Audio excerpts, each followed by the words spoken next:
So I got a fun little project I'm working on here. It was originally supposed to be for myself, but when a friend of mine heard about it, he said he wanted it. So um, this is my friend's server here once I'm done playing with it. And this is a R820, which I need to do some upgrades to. The biggest one is going to be a processor upgrade. And I just realized I don't have the screwdriver I need apparently. So I gotta go grab that. Alrighty, got the screwdriver I need. So this is going to get quite the upgrade. Just looking and thinking here. Currently it's configured with dual 8-core CPUs. Forget the model. I think they're like 2.7 gigahertz though. They're V0s. I want to say E5 4650s off the top of my head. Honestly, I don't really care enough to look though, since that's not what we're going with. They were a little pricier than I wanted them to be, despite the fact that they're fancy, but it was requested that I go with more cores instead of more speeds, so I can't focus on that. Let's see, 1x, focus, there we go. So I'm going to these E5 4657L V2 CPUs, and they're a 2.4 gigahertz 12 core. Basically the most exotic processor you can get for these from a core count standpoint. I wanted to go with the gosh, what was it? I think it was 3.3 gigahertz 8-core CPU route, but yeah, the person who's going to buy this from me said he wants more cores, so that's fine. We'll go with more but sad and slow cores.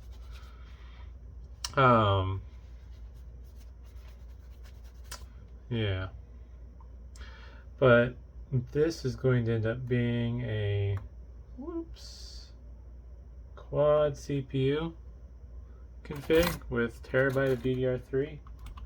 I wanted to do a terabyte and a half, but I apparently sold some of the 32 gig sticks that I had, so I only have enough for 1 terabyte. Which is neither here nor there. I would have... Oh, I pulled out the other stick. That being dumb. I would have had no 32 gig sticks, but a couple years back, eBay screwed me over and banned me for selling too much. So by the time I got my account back, the memory dropped in value. The person that was probably going to buy it wasn't able to buy it from me and just figured I was gone forever. And yeah, I lost like $1,000 on the memory, so that's sweet. Thanks eBay for being garbage.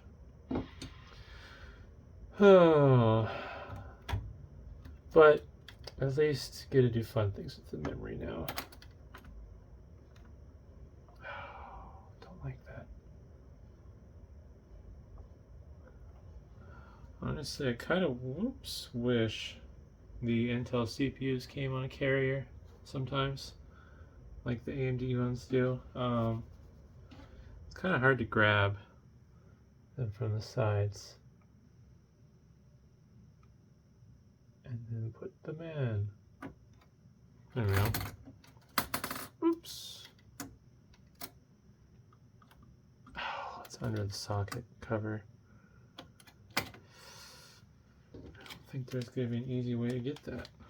Open this up, and I guess I'm going to form a little hook. The big dumb head's going to be in the way here briefly.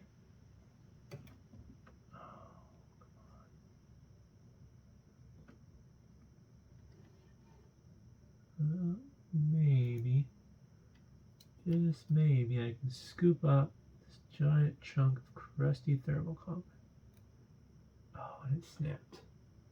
That's awesome.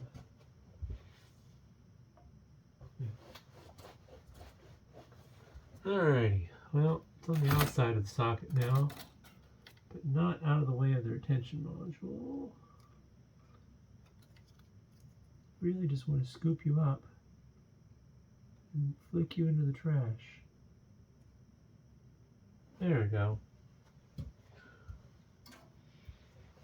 Anywho.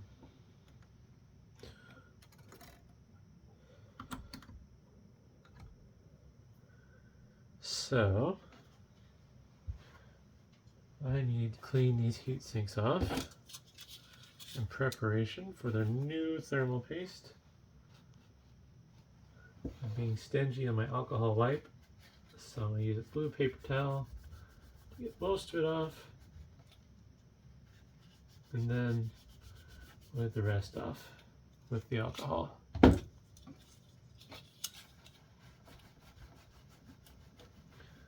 Had to double check my tube and unroll the adhesive because I wasn't sure if I'd have enough for both these CPUs, or well, for all four of these CPUs. But luckily my tube is fairly full.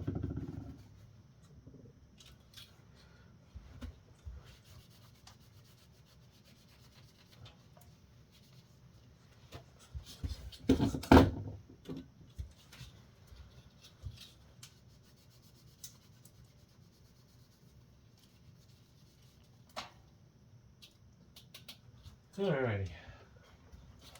So there's a couple plans I have for this before I sell it to my friend. Oh. And one of them is I just want to see how much power this thing draws out of curiosity. So I'm going to start with probably ESXi, and I'm just going to build a bunch of Windows 10 VMs and run folding at home on them all. That looks okay.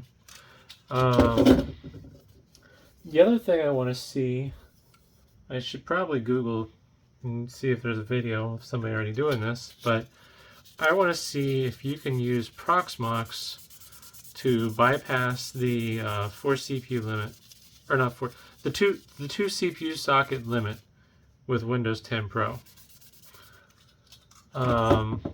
You can bypass that by running Windows 10 Workstation or whatever it's called. Enterprise maybe? I don't know. I forget now. I didn't really care enough to remember it. But there's basically a different version of Windows 10 that you can run that'll let you use all 4 sockets. But Windows 10 Pro licenses, I'm assuming, are cheaper. So the curiosity question is, can I get Windows 10 to use all 4 CPUs in this thing through a Proxmox virtual machine? Probably should have done more research, because I don't know if it's possible, what the caveats are. But it's just one of those things where it's like, I want to play with this and hot rod it.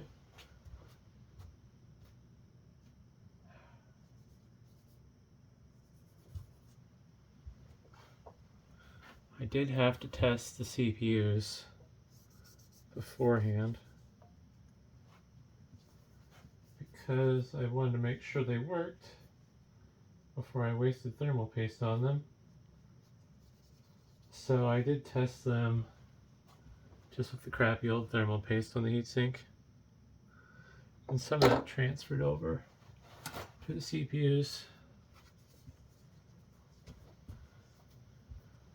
Alrighty, so my ultra official method, applying thermal paste, super approved. Should draw pictures on them, that'd be kind of fun.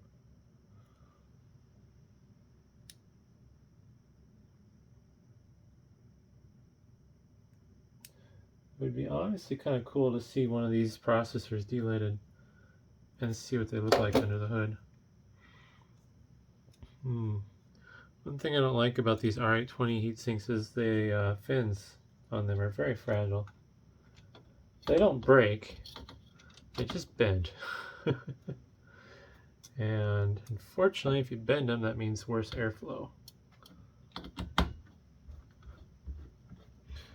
I don't think I put enough thermal compound on, so I'm just going to do a quick check. Probably gonna need a lot more than I did. It's kind of fun though, playing with these bigger CPUs and all their cores. I think some of the R730s I have for sale actually have more cores. Actually, I don't remember if this have 14 or 12 core Xeons in them. They're something or other V4 Xeons. About as fast, too. So, kind of interesting how newer is better in a lot of cases. Although this is going to be a lot cheaper than building an equivalent R830, because I think the RAM is $30 a stick, I think, when I was selling 32 gig DDR4, and there's going to be 32 sticks in this, so almost $1,000 worth of memory if this was running DDR4. Just need a little bit more. And basically this whole server is going to be $1,000 once I'm done with it.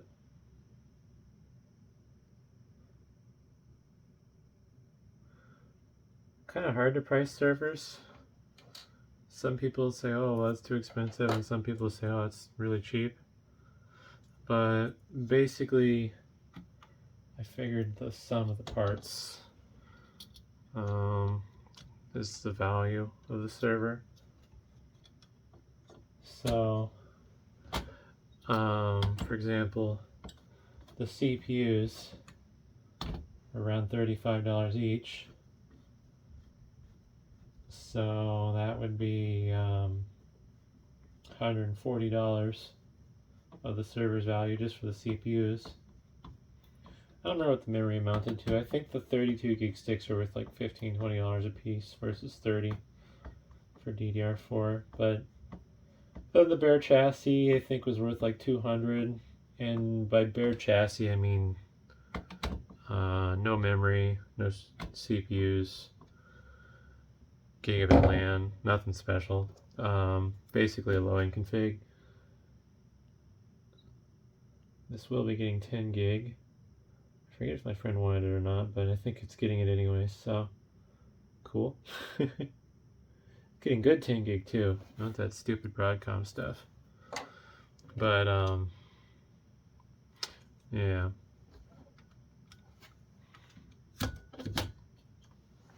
think the CPU riser was like another $75 of value there. Being that this is going to be a quad CPU config, I guess I didn't check to see if it's required, but it will have dual 1100 watt power supplies. Which would be nice. It'll have iDRAC Enterprise, which would be nice, because I can't wait to see what this thing sucks for power. And I've been kind of saving this because I didn't really have any plan for it, but this is the nice chassis with the 16 SFF bay drive. So I wanted to hold on to that just in case I want to do something fun with it, like build a quad CPU config, because then you still get drive bays for storage. So I'm going to install half of this. And this is PC3L 12800L. I believe the L stands for load reduced. Whether or not that matters, I don't know. We're going to find out.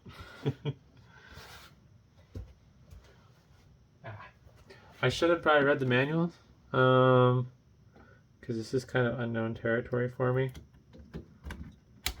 But this memory is what came out of these, so yeah, we'll find out if it's compatible with quad CPU config, because if it's not, well, I'm going to be sad, my friend's going to be sad, and then I'm going to have a pair of R820s with 12 core CPUs and 512 gig of RAM.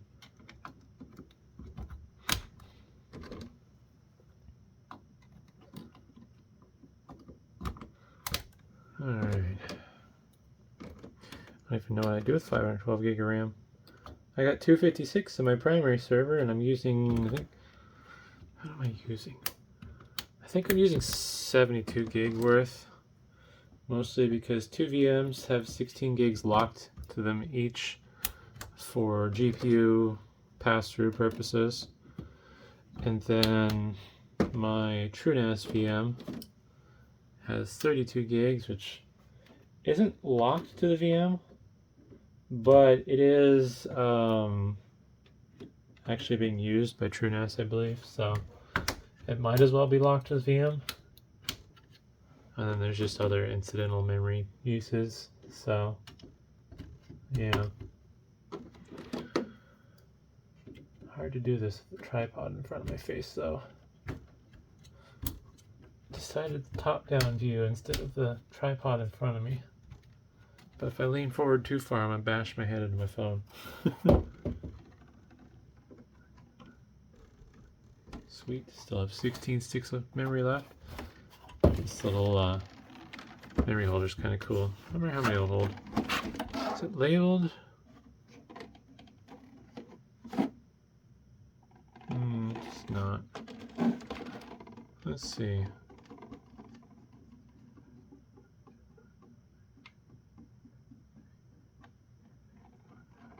Huh, interesting. So it'll hold 50 sticks per layer. There's 2 layers. I'm not sure what the original purpose of it was. I mean, obviously memory, but yeah. The customer must have ordered memory upgrade for their servers, and that was the box their memory came in. So we're going to pull the networking card here, which appears to be a Broadcom quad gigabit one. This might have actually had 10 gig in it previously. I've been kind of playing musical stuff with my servers for various reasons. Question is, will this fit in here nicely? I was afraid of that. I need to pull off this shroud.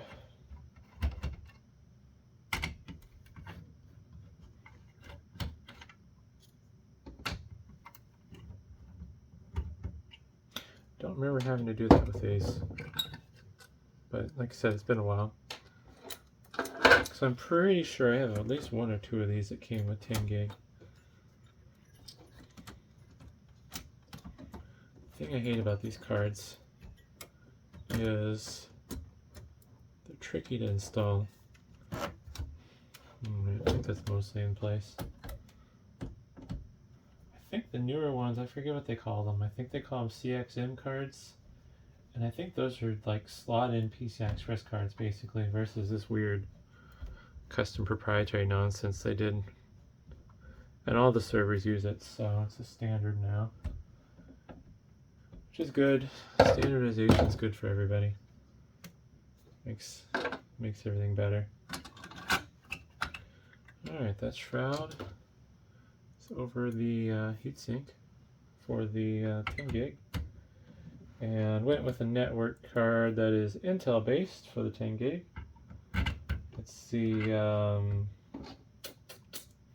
X520 i350 combo. So that'll be nice. A little bit of gigabit Intel,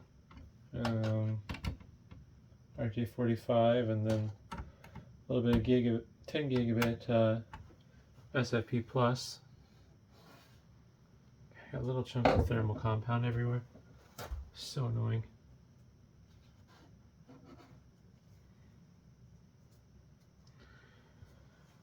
Oh, I will need to track down some blanks. This is missing some blanks for some reason.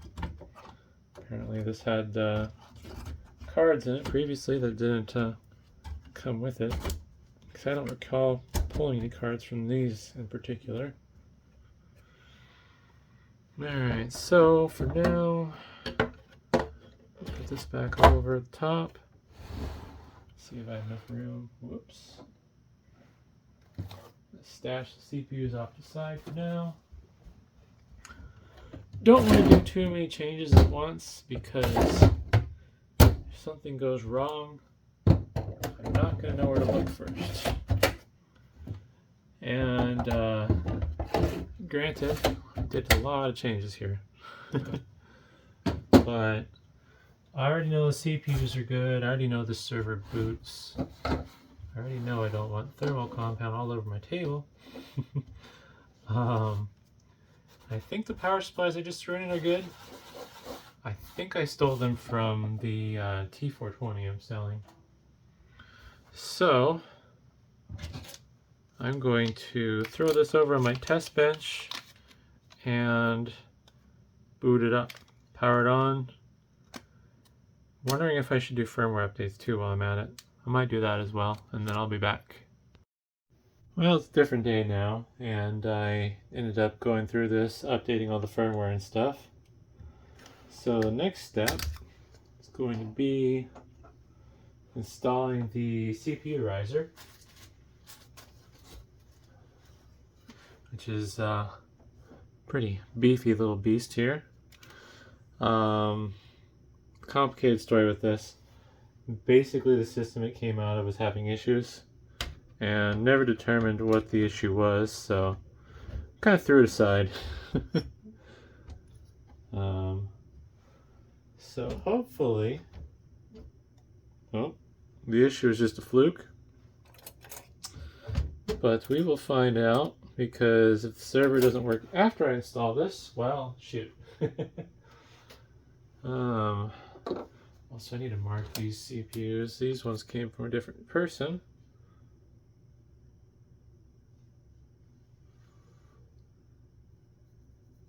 Yeah, just in the event there's a problem with these not matching, I want to know what the story is with them. Alright, so I don't know if the CPUs will have different stepping or not. I ended up buying from 2 different vendors to save money, because the other people that had 4 of them wanted a lot more for them.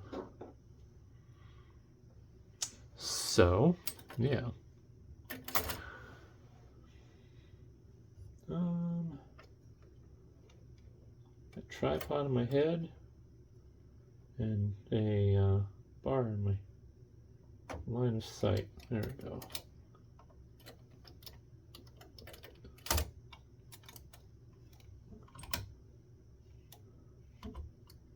I think I could probably shove this down now.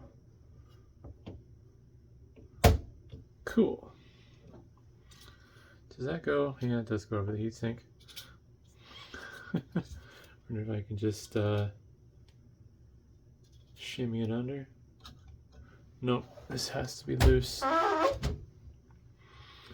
Alright, so we need some paste. And since it works so well on the other CPUs, we're doing the same wacky pattern. I ended up pulling one of the heat sinks because I wanted to see what everything looked like. I actually ended up doing just a little too much because a little bit went over the edge, but not that bad. Woo! Drawing drunk, apparently. I don't know. I think I did better straight lines the night before. Oh well. Oops. Got a little dribble there. There's a good chance I'm going to have to end up buying the CPU riser, but I want to verify for certain because this has been sitting around collecting dust for a while now.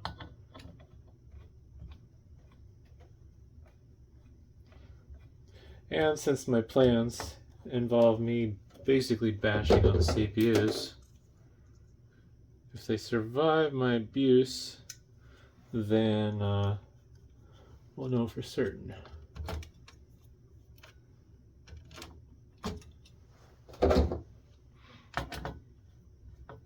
Haven't done the math yet either. I don't remember. So it's 12 cores each. And then there's 4 of them, so that's 48 cores. And I think these are 2.4 gigahertz each, if I remember right, for the base clock speeds. So it's going to be like 100 and some odd gigahertz of processing speed that VMware will report. Should be kind of cool. Alright. Unfortunately, I only have 4 10 gig ports available, so unless I go through the headache of unhooking one of my main servers from the switch, I won't be able to have fun with 10 gig networking on this. But I'll still get have a bit of fun with it. So we need to populate all the black slots and the white slots with 32 gig sticks. And that'll get me to my 1 terabyte.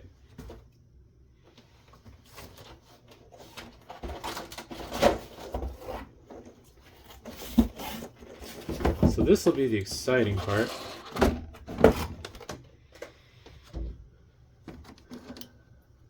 I mean, 512 gigs pretty exciting, but it's honestly kind of mundane nowadays.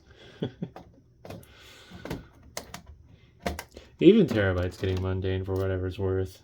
Like, yeah, I get that it's a lot, but now that 64 gig sticks are a thing, and kind of up in the air in value, but yeah, 64 gig sticks being affordable makes things interesting.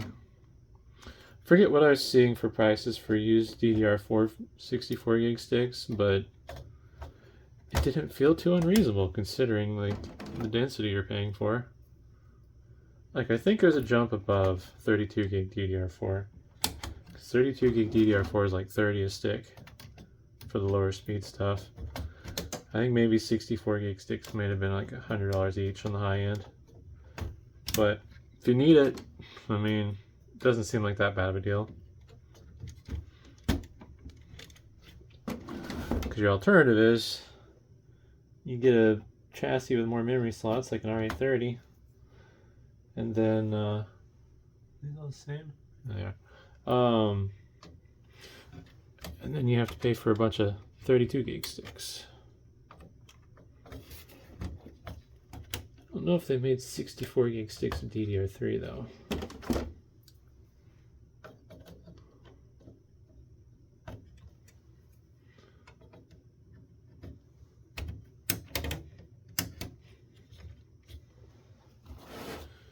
Alright. So, for the most part, as far as I can think of, this is the end of the upgrades. I will need solid state drives for this server, but I'll do that off video. It's not too exciting. Boy, this is sweet though. Not the first time I've dealt with one of these with a CPU riser, but the last one I dealt with had 16 gig sticks, and it wasn't even 512 gig worth. It was just, I guess 384 is a really weird config. Oh man, that's heavy. Woof. Yeah, that's a chunk there. Cover go. So I guess the next step will be to see if it boots. So I will be back. Well, so far so good. Boy, does this put a smile on my face though. So Windows 10 Pro kind of sucks. Gotta move something out of frame here real quick. But I can't see all my CPUs, which is sad, but oh man, I've never seen that number before.